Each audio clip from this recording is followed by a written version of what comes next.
Sesi mengenali jalan-jalan kudus.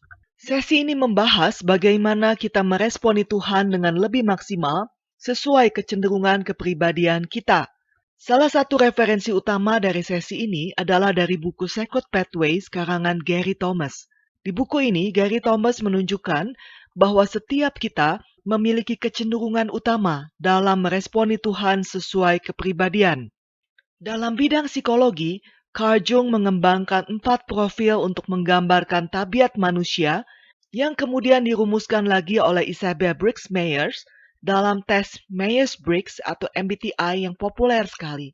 Saudara pun mungkin mengetahui tes ini, di mana di dalam tipologi kepribadian ini, kita mendekati realitas apakah sebagai seorang ekstrovert yang paling merasa kerasan dengan dunia sosial, atau sebagai seorang introvert yang lebih suka berdiam di dalam dunia batinnya. Lalu yang kedua, kita menangkap atau mendapatkan informasi sebagai seorang indrawi yang menggunakan kelima indera, atau sebagai orang yang intuitif yang menggunakan intuisi dan imajinasi. Berikutnya, kita mengatur atau menata data sebagai seorang yang berpikir memakai logika, atau sebagai seorang perasa yang menata data menurut bagaimana hal itu mempengaruhi orang dan berkaitan dengan nilai-nilai manusiawi. Dan yang keempat adalah bagaimana kita menata realitas luar kita. Apakah sebagai seorang yang teratur, terstruktur, dan terkontrol, atau cenderung bersifat spontan, luas, dan tidak teratur. Karena ini bukan kelas psikologi, maka saya tidak akan memperpanjang pembahasan tentang tipologi kepribadian ini. Tapi poin saya adalah bahwa berangkat dari adanya perbedaan kecenderungan kepribadian ini, maka kemudian muncullah tipologi spiritualitas kontemporer yang antara lain dipopulerkan oleh Gary Thomas ini. Di sini, Gary membagi cara untuk meresponi Tuhan dalam 9 kecenderungan yang disebutnya sebagai Sacred Pathways atau jalan-jalan kudus. Kesembilan jalan itu adalah yang pertama, mereka yang mengasihi Allah di alam terbuka dan disebut sebagai kaum naturalis. Lalu ada kaum indrawi, yaitu mereka yang mengasihi Allah dengan panca indera. Kaum tradisional mengasihi Allah melalui ritual dan simbol. Kaum asketis mengasihi Allah dalam keheningan dan kesederhanaan.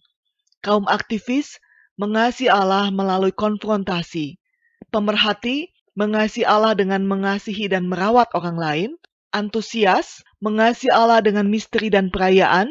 Intelektual mengasihi Allah melalui pikiran. Dan kontemplatif mengasihi Allah dengan pemujaan.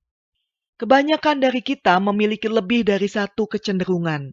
Tapi kita memiliki kecenderungan temperamen rohani utama ketika berelasi dengan Tuhan.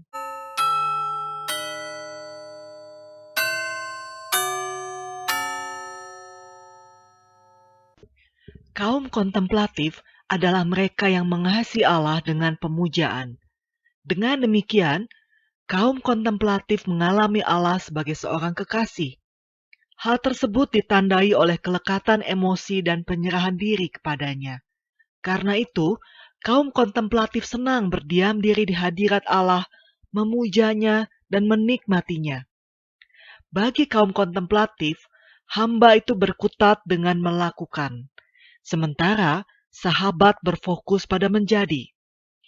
Kaum kontemplatif ingin menjadi sahabat bahkan kekasih. Karena itu, kaum kontemplatif lebih suka berkomunikasi dengan Tuhan melalui pandangan mata yang penuh kasih, daripada dengan kata-kata melalui doa verbal. Kadang-kadang bahkan, kata-kata sudah tidak berarti lagi dan tidak diperlukan. Salah satu contoh kaum kontemplatif dalam sejarah gereja adalah seorang yang bernama Brother Lawrence. Ia bukan seorang teolog atau pemikir hebat seperti Luther atau Calvin. Pekerjaan sehari-harinya adalah sebagai seorang tukang masak di biara. Dalam keseharian, ia biasa memotong-motong wortel, memasak, menyapu lantai dapur, dan sejenisnya. Tetapi, gaya hidupnya dalam berelasi dengan Tuhan mempengaruhi para teolog Katolik maupun Protestan dari berbagai zaman, termasuk misalnya John Wesley. Dalam buku harian Brother Lawrence yang baru diterbitkan pasca kematiannya oleh pemimpin biara, Brother Lawrence menuliskan bagaimana ia berelasi secara begitu akrab dengan Tuhan. Ia mengatakan antara lain, hal utama yang biasa kulakukan adalah hanya memperhatikan dia. Ini adalah suatu kebiasaan yang penuh kasih untuk mataku memandang matanya.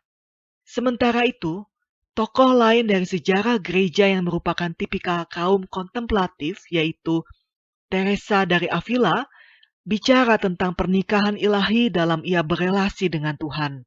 Sedangkan John Climacus menyatakan bahwa ia menghabiskan seluruh hidupnya untuk menghidupi momen penyatuan dengan Tuhan. Karena kaum kontemplatif melihat Allah sebagai kekasih, maka dalam aktivitas yang dilakukannya, ia bisa melakukan berbagai praktik devosional yang sifatnya rahasia antara Tuhan dan dirinya saja yang tahu. Contohnya, menulis surat kepada Tuhan lalu dibakar, menanam bunga tertentu untuk merayakan kisah kasihnya dengan Tuhan, melakukan tarian khusus sebagai bentuk pemujaan, dan sebagainya.